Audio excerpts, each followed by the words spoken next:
Hey everybody, what's up and welcome back to today's video guys. And today guys, I'm going to be showing you how to play the drums in GarageBand. This is a very simple thing to do, so make sure to watch this quick and easy video till the very end, follow my steps correctly so you can make sure this works the same for you and you can do this yourself.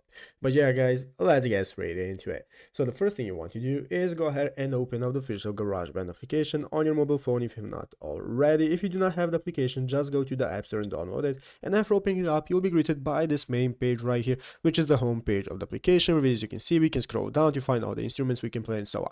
So let's go ahead and see how to play the drums and record ourselves playing drums in the GarageBand. So guys, there are two ways. The first way is if you have a drum kit in real life. With a drum kit, you can go ahead and open up the audio recorder option right here.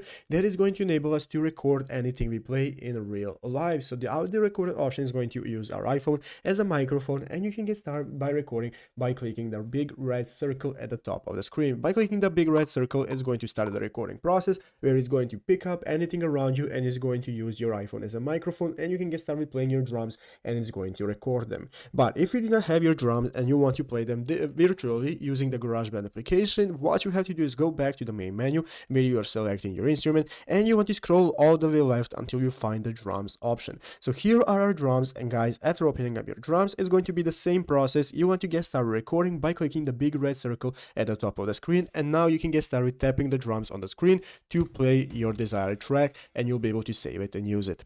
But yeah guys, basically that is how to do it. So I hope this video was helpful. If it was, make sure to leave a like, subscribe to the channel. So you guys, thanks for watching, take care, and bye.